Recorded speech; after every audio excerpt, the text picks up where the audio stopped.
वासुदेव भगवान की जय। अब ध्रुव जी महाराज हाथ में माला झोली लेकर मधुबन में चले गए और मधुबन में जाकर नमो भगवते तुभ्यं वासुदेवाय धीमहि प्रद्युम्नाय निरुद्धाय नमः संकर्षणाय ओम नमो भगवते वासुदेवाय, ओम नमो भगवते वासुदेवाय जाप करने लगे, ध्यान में बैठ गए और समय बीता गया, प्रभु का दर्शन नहीं हुआ। नारद जी महाराज ने आकर पूछा, ध्रुव प्रभु का दर्शन हो गया? ध्रुव जी कहते हैं, कभी कभी मेरे हृदय में प्रभु आवाज देते हैं लेकिन प्रत्यक्ष दर्शन नहीं करते। तुम एक काम करो, अब तुम दिन में एक बार जल का पान करना और भजन भक्ति करना। जल पान करते ध्रुव जी तपस्या करते, फिर भी प्रभु नहीं आए। अब जल को भी छोड़ दो, हवा पान करो, हवा को पीने लग गए, तपस्या कर रहे, समय बीता गया, फिर भी प्रभु का दर्शन नहीं हुआ। जैसे 6 महीना ऐसे ही चला गया। नारद जी महाराज फिर आए और पूछे, प्रभु का दर्शन हुआ?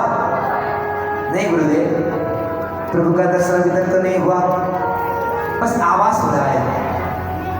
तो अब तुम हवा को भी पीना छोड़ दो, और हवा को भी पीना छोड़ दिया ध्रुव जी महाराज। और संसार में संसार की गति रुक गई।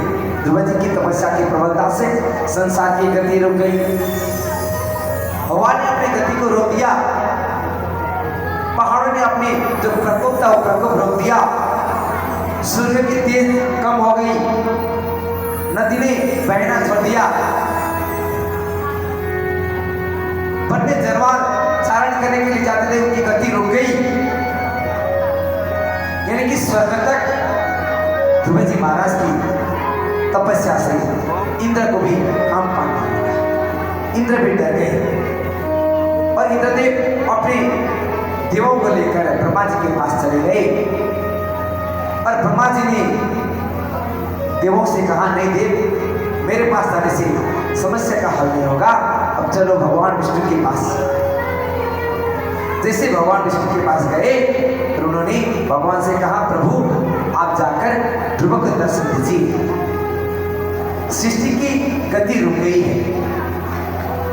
जैसे प्रभु अब दर्शन देने के लिए ध्रुव के आगे आगे सशंख चक्र सकिरीट कुंडल सफीत वस्त्रम सरसीरुहिंचनम सहाय वक्षस्थलकोस्त्वश्रियं नमामि विष्णु शिरसा चतुर्भुजम। 4 हाथ शंख चक्र गदा हाथ में लेकर ध्रुव जी के आगे भगवान विष्णु खड़े हो गए। भगवान को देखते ही ध्रुव जी ने प्रणाम किया और ध्रुव जी के मुंह से कोई आवाज ही निकल नहीं थी। अरे ध्रुव बोलो, कुछ बोलना चाहते हो? ध्रुव जी के मुंह से कोई आवाज ही नहीं निकल रही थी। जैसे भगवान विष्णु ने उनके कर्ण में एक शंख का स्पर्श करा दिया तो ध्रुव जी स्तुति करने लग गई। नमो नमस्ते अखिल कारणाय निष्कारणाय भूतकारणाय सर्वगहमनाय महानवाय नमो पवरकाय परायणाय। हे प्रभु, आपके चरण में प्रणाम ही निवेदन है। आज मेरी भाग्य की उदय हो गई, आपने साक्षात दर्शन दिए। प्रभु, मैं जब तक इस संसार में रहूं आपकी भक्ति से मैं कभी वांछित न हूं। मुझे हमेशा आपकी भक्ति मिले, आपकी चरण की सेवा मिले। इस तरह से तपस्या की भक्ति ध्रुव जी महाराज ने किया और ध्रुव जी महाराज को परमात्मा का दर्शन हो गया। जैसे परमात्मा के दर्शन के बाद ध्रुव जी लौटकर अपने महल में आए और ध्रुव जी का बड़े उत्साह से देखिए स्वागत संस्कार हुआ। भगवान का तपस्या करके परमात्मा को पा लिया उन्होंने। ऐसे समय बीता गया और माता पिता धाम को चले गई और ध्रुव जी वहाँ के राजा बने। एक बार उत्तम कहीं गए थे और नागों ने उनके ऊपर आक्रमण कर दिया। उत्तम जी की भी मृत्यु हो गई, उनके भाई की। तो ध्रुव जी ने नागों को मारने के लिए अपनी धनुष उठाई और कुबेर ने आकर ध्रुव जी को शांत कराया कि संसार के नियम ही, संसार के नियम से यानी कि जन्म लेता है इंसान और मर जाता है, संसार की गति है, संसार की गति को कोई नहीं रोक सकता। इसलिए ध्रुव जी आप इस प्रकार की क्रोध में नहीं आइएगा, इस तरह से समझाया। और ध्रुव जी महाराज जब इस संसार से चले गए तो उनके नाम से ध्रुवलोक मारा जाता है। ध्रुवलोक में भी ध्रुव जी महाराज रहते हैं। बोलिए श्री कृष्ण कन्हैया लाल की, आज के आनंद की, श्रीमद् भागवत महापुराण की। बहुत मीठा प्रसंग आ रहा है आगे। आप लोगों को सुनने की इच्छा या नहीं है? किन किन को इच्छा है कथा सुनने की आगे? और इच्छा है?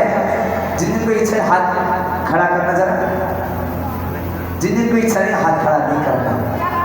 लेकिन कथा तो होगी, कल होगी, क्योंकि समय यानी कि घड़ी तो वैज्ञानिक ने बनाया है, घड़ी का ब्रेक नहीं बनाया। घड़ी अपनी गति से चलती है, घड़ी के कांटे को कोई रोक नहीं सकता ना, घड़ी अपनी गति से चलती है।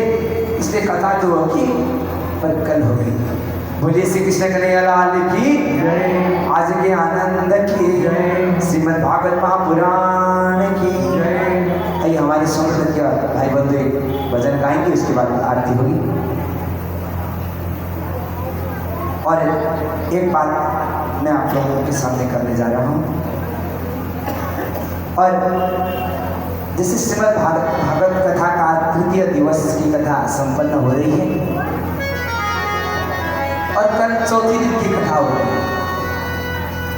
और कल के जब कथा के आखिरी समय में श्री कृष्ण प्राकट्य उत्सव मनाया जाएगा और एक कृष्ण यानी कि बाल कृष्ण की झांकी, एक बालक को तैयार करना और एक वासुदेव जी को भी तैयार करना। वासुदेव तो कोई भी बन सकते हैं, हमारे सुंदर साथ जी बहुत बैठे हैं। और श्री कृष्ण प्राकट्य उत्सव धूमधाम पूर्वक कल यहाँ पर मनाया जाएगा। और आप सभी पीले कपड़े पहनकर जन्मोत्सव में कल बताइएगा। धूमधाम के साथ श्री कृष्ण प्राकट्य उत्सव मनाया जाएगा। बोलिए श्री कृष्ण कन्हैया लाल की, श्रीमद् भागवत महापुराण की, आज के आनंद की।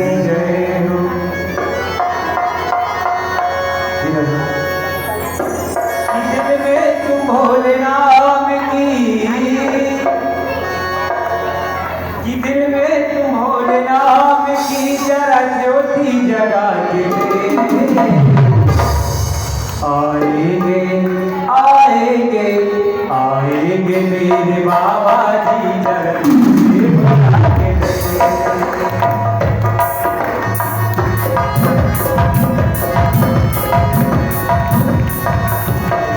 मेरे बाबा जी, जरा बना के।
आएंगे आएंगे मेरे बाबा जी।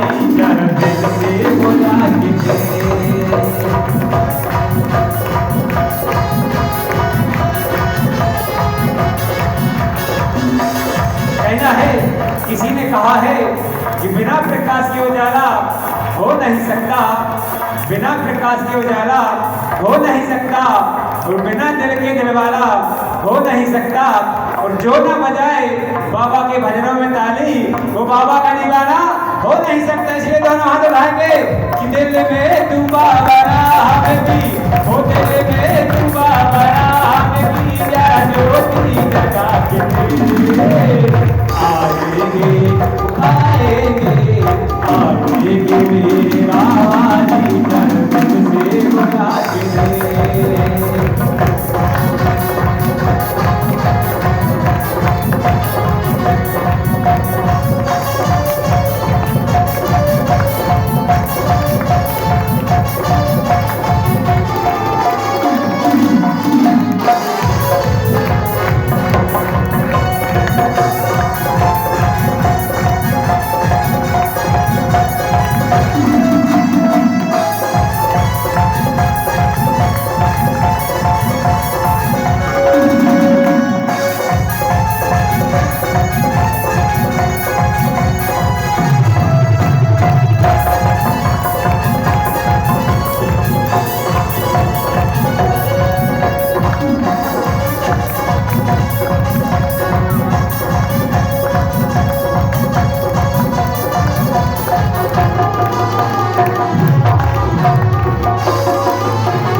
बोलिए श्री कृष्ण कन्हैया लाल की जय। आरती की तैयारी है, आरती तैयारी कर रखें। आरती क्या किया जाए, आरती होगी।